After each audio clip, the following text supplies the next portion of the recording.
going to save us. Now here's the solution being offered. Remember, top union leader. His solution, do not honor your contract. Refuse to pay it. Watch. For example, 10% of homeowners, going back to where you started, who are a quarter of all people who own a home are underwater, right? Their home is worth, they're paying more for it than it's worth. 10% of those people are now in strategic default, meaning they're refusing to pay, but they're staying in their home. If you could double that number, you would make banks, put banks on the edge of insolvency again. What would happen if we could organize homeowners en masse to do a mortgage structure? To say, if we get 500,000 people to agree, we'll agree we won't pay our mortgages. It would literally cause a new financial crisis for the banks, not for us. We would be doing quite well because we wouldn't be paying. So their solution is to break the contract. Notice he didn't say people who cannot. Everybody understands people who cannot. These are people who they refuse. If we can get people to agree, we won't pay our mortgages. So the solution is to be dishonorable. The solution is to not honor your contracts, to not do the right thing. Well, that's kind of tough, isn't it? It'd be doing something that your parents would never ever, and your grandparents would never ever consider doing. But the reasoning is, we're not stealing. It's them. They've been ripping us off. Let me ask you this. Who would make the point that two wrongs make a right? Would you? This board or this board? Who argues that? Would your parents or your grandparents tell you two wrongs make a right? Is it ever okay to be dishonorable and not live up to your responsibility when you are able to? No. And if you don't believe me, it's time you haven't called your mom recently. Call your mom. Remember when mom used to say, I don't care what your sister did. I'm talking about what you did. I said this to my son just the other night. Don't tell me what your sister did. Tell me what you did. The same thing can be said here. Don't tell me what the banks did. What are you doing? When did we change as a nation and become part of the problem? It's not to say that if you can't pay your mortgage, you really can't do it, that you are held to some unreasonable standard. That's what bankruptcy is for. But to do it because you can is different. You signed into that agreement. I'm sorry if the rate has gone up or down. You signed the deal. But Lerner says, no, it's the banks that did it. The banks aren't good guys, but they are definitely not responsible for all of our problems. We are too. Know the difference. So they say you should follow those who are in strategic default. J.P. Morgan Chase could sue Lerner if they so desired. I don't know why they won't. Let me show you what he is planning now and remind you that this banking crisis was caused by groups like Acorn and the unions that would pressure banks into the deals that would make them insolvent. Now, what is his solution? Here. 4 things we can do that could really upset Wall Street. One is if city and state and other government entities demanded to renegotiate their debt because they're paying too much interest. And you might say, well, why would the banks ever do it? Because cities and counties could say, we won't do business in the future with you if you don't renegotiate the debt now, meaning about 1/3 of bank profits generate from dealing with cities and states. So we could leverage the power we have of government to say, we won't do business with you, J.P. Morgan Chase, anymore, unless you do 2 things. You reduce the price of our interest since your interest rate is down, and second, you rewrite the mortgages for everybody in the community so they can stay in their home. We can make them do that. Okay. This is it. Now the American dream is retirement, and the state and city and local workers can't get their retirement because the cities are going bankrupt. So what? The unions and people like Acorn come over here and say the American dream is to be able to retire, and these people are screwing you. Come on with us and let's go get the banks. You see how it is repeating itself, and it will have exactly the same ending with a new twist I'll show you about in a few minutes. We're talking about a guy here who is not saying, hey, let's get a constructive idea to get the banks back on track, to help the system, to put the bad guys in jail. No, this is a plan that will collapse the system and, in his own words, lead to a transformative change of government. By the way, that's revolutionary code for overthrow the United States of America. He knows the banks cannot refinance all of these loans. He says it. It will kill them. And that's exactly what he wants. And a lot of people will agree with this because they're thinking short term. All of these people who have their money in retirement, including these people, have their money in the stock market. When the crash comes, you lose everything. But a lot of communities and states will do this because it will be easier for their weasel, I'm sorry, we should not call them Washington, we should change them now to state dirtbags, who don't want to have any, they don't want to have the responsibility. So they will get along and they'll say, yeah, let's get to banks, because the cities will then get a new reloan, it'll have it all refinanced, and they'll have somebody else to blame, the bank. There is a slogan being tossed around right now by a few progressives, and I've heard it several times, and it's bothered me a lot because it's ridiculous. But Lerner uses the same language and says, this is what we're going to say to get people stirred up. Listen to what he says. We would connect three ideas. That we're not broke, there's plenty of money. They have the money, we need to get it back. And that they're using Bloomberg and other people in government as the vehicle to try to destroy us. Okay. And so that we need to take on those both at the same time. Stop. Leave this frame up here. We're going to connect on three ideas. That we're not broke, there's plenty of money, and they've got the money, we need to get it back. And they're using people like Bloomberg to destroy us. Well, that's great news. We're not broke. I thought we were $14 trillion in debt. Yeah. Wow. Actually, I was really worried that the Fed just said yesterday that we were on the brink of insolvency, but I'm glad to know we have the money. There's plenty of it. Allow me to define insolvency for the media, because they don't seem appropriately concerned. Insolvency, the inability to pay one's debts as they fall due. Now, how is that not broke?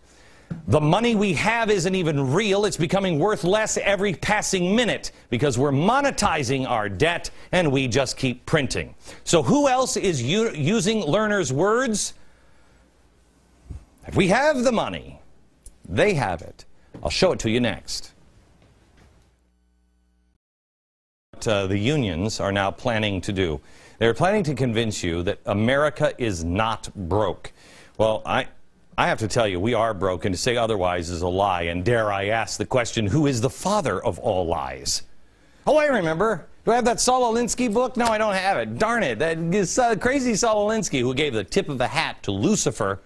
You know, that's father of all lies. If you don't think this plot is evil or going to destroy America, you're out of your mind. And if you don't think this plot is in action, you are sadly mistaken.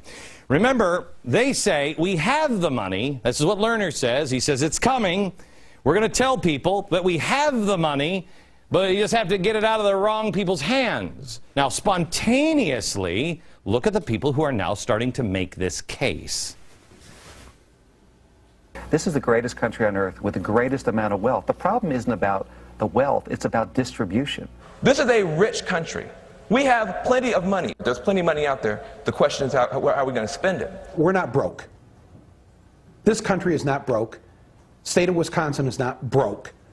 There's a ton of cash in this country. What's happened is that we've allowed a vast majority of that cash to be concentrated in the hands of just a few people. And they're not circulating that cash. We've allowed them to take that. That's not theirs. That's a national resource. That's ours.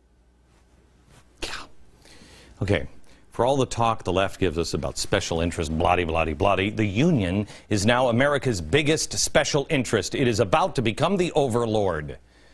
That's what this is all about, power and cash. And who gets to distribute it? Unions. Union power.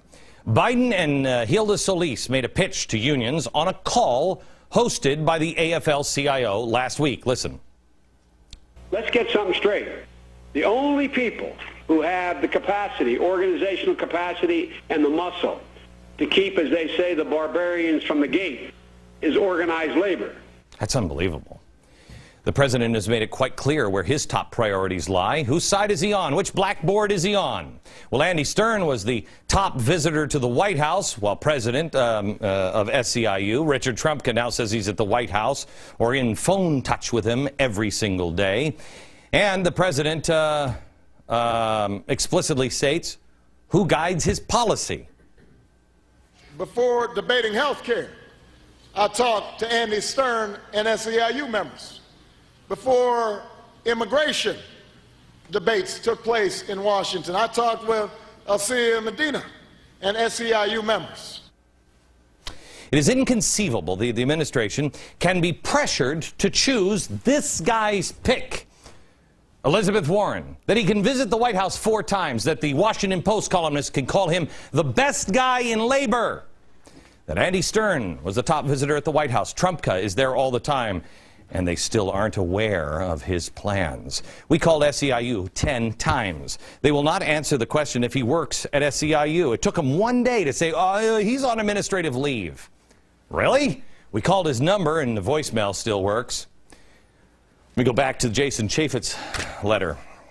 Here it says that it's illegal. The Federal Bureau of Investigation defines terrorism as the unlawful use of force or violence against persons or property to intimidate or coerce a government or civilian population or any segment thereof in furtherance of a political or social objective.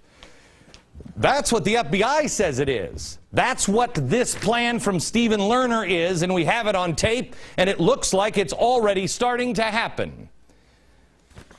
Can we make sure that we enforce the laws that we have? Politicians all too often look the other way when unions harass individuals or destroy property. They should be treated just like any other group, shouldn't they? Break the law? No more looking the other way. Remember, these guys know all the big players in big labor. They know Stephen Lerner, who is a top official at SEIU and on administrative leave. Although we found it a little odd that he still has that direct line at SEIU. We called it today, voicemail, profile, Huffington Post, still list him as part of SEIU. This weekend, when he laid out this plan, he was introduced as someone from SEIU. Isn't it weird? Is the guy at SEIU or not? We don't know.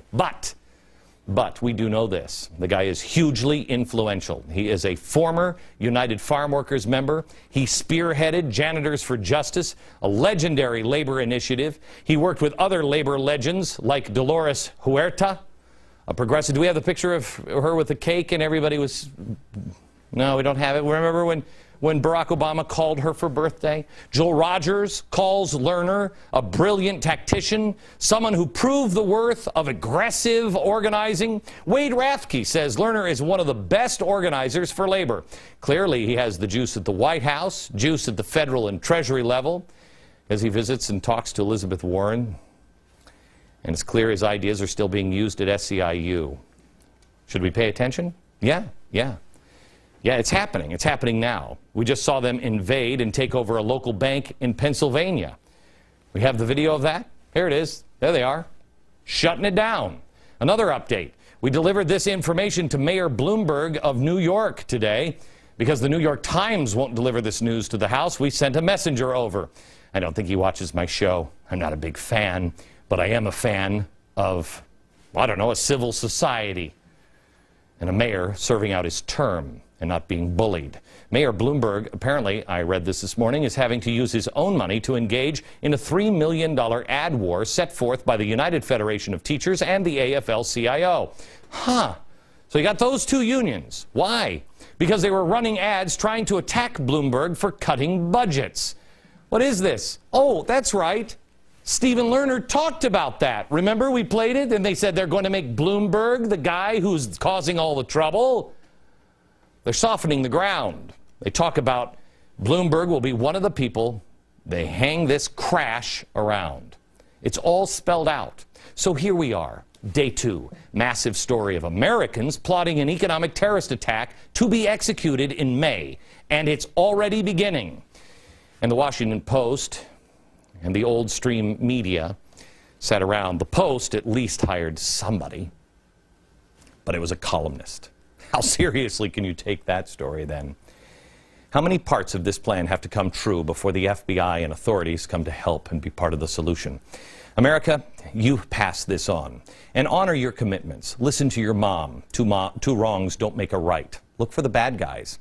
Find the good guys in Congress and find the bad guys in Congress and in unions. And rat them out.